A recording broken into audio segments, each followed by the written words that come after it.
my guest tonight, as we've been chatting for the last, well, it's gone really fast, 45 minutes, is Clifford Storr, and Mike Williams is with him, and I'm trying to get Mike in the conversation, but Cliff is relating so many stories. I want to ask you about Churchill, Cliff, because time's going to fly by, and tell me about...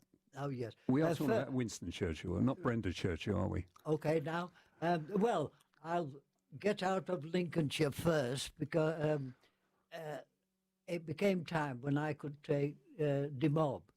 And the CEO said, look, Cliff, instead of demob, now the war in Japan and Europe is over, sign on, for 5-7 years. And I thought, that's tempting.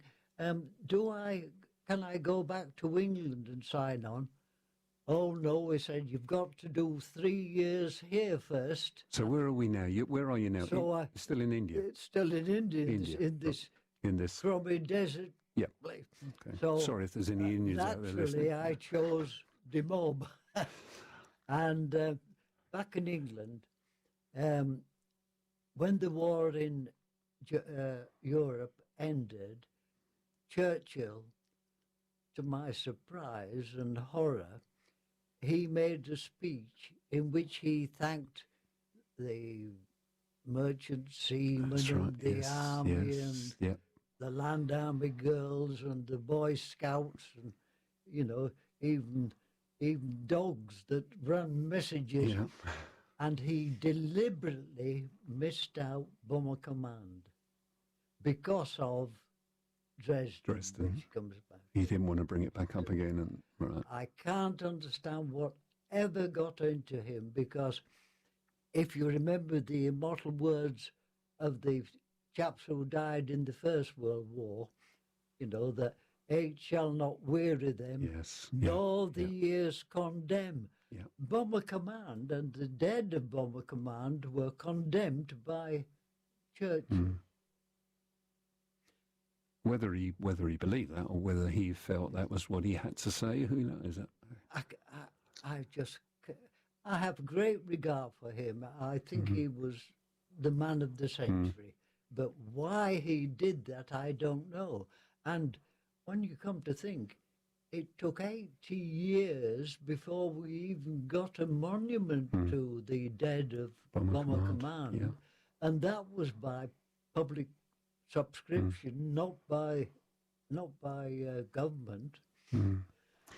So, in effect, I was saying goodbye to Bomber Command, and all I had to show for it was damaged ears by sitting, in between 4 Rolls-Royce Merlin engines, and even with hearing aids, I can't watch television now unless there are subtitles. Oh, okay.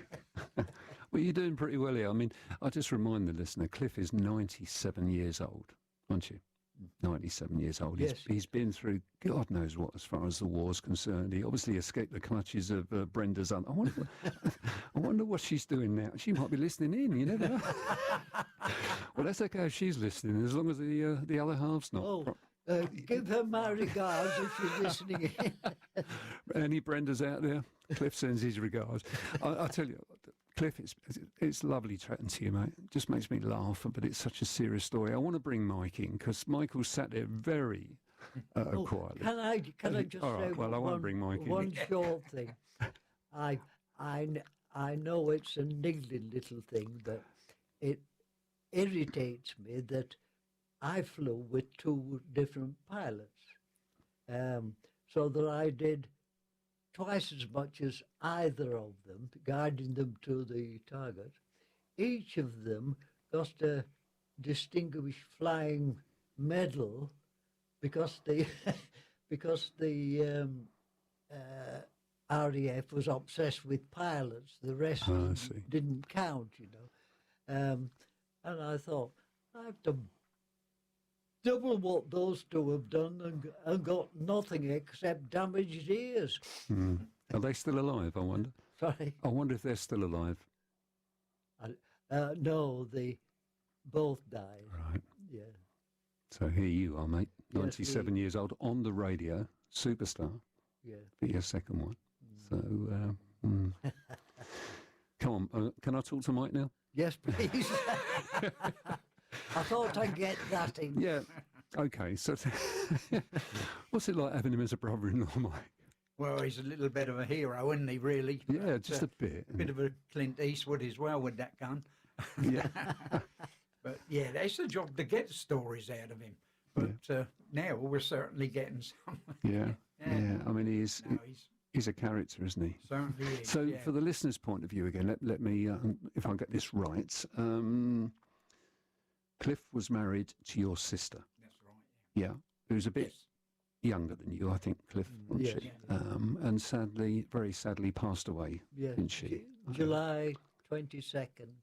Yeah, and I know we talked about that last time and how difficult it is and everything. And obviously the same for you, Mike, because you've lost a sister, haven't Yeah, you? that's right. Yeah. So have you sort of taken this on board to look after this man? Or? No, he doesn't want that. I think he looks after me. No, we go. Well, we always used to go out for a coffee. We still do. Yeah, we still go down the boot here and have a coffee occasionally. Good advert for the boot. You got free coffee now. Yeah, you do get the second one free. And he makes me pay and get the second one free.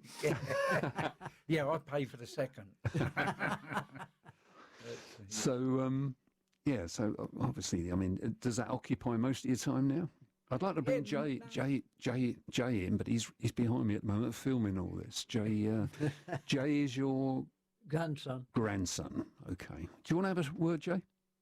I don't mind, it's okay. If you come round and talk in Cliff's mic, let's introduce Jay. Right, this is Jay. Hi, how you doing? I'm all right, mate. Yes. So, what's it like having him as a granddad then? Yeah, it's good. I mean, like, I've heard stories, a lot of stories over the years, but, like, there's new ones every time. I don't know about. So, Do you like think they're today, true, or are you just making them up? like, I mean, the Brenda one from earlier, I've never heard. The India one, I've heard pieces. It's very amusing stories, and sometimes it's quite surreal in this day and age to imagine, I found that last time when I chatted to him. I went home and kept thinking about it, and we laugh and joke, but actually, in its day, that was really serious, isn't it? Yeah. Oh yeah. I have tried to make it humorous. But Yeah. Everything I have said is the absolute truth. Oh, I'm not doubting that, mate. No, not doubting that at all. I suppose what I was trying to say is that you never knew, did you? Every time you got in that aeroplane, you did not know whether you're going to come back. To be honest, I never thought I would survive the war, No. And especially on the first tour, because that was absolute hell, really. well, I'm glad you did, mate, because I'd have been sitting here talking to myself tonight. Let me just play a bit of music. My sincere thanks tonight. Actually, brilliant. Clifford Storr, flight lieutenant and navigator. Oh, what a life story! And we are gonna try and get Cliff back again. I know he's been on this his second time. Mike Williams, his brother-in-law. Thanks for bringing him in, mate. Take him down the pub on the way home. And Jay's grandson did try to talk, but Cliff overtook him. So. My sincere thanks, Macy. Take us up to our colleagues at the Sky News Desk, the Kooks, and She Moves Her Own Way. Don't go too far. I'm straight back after the news at 8 o'clock.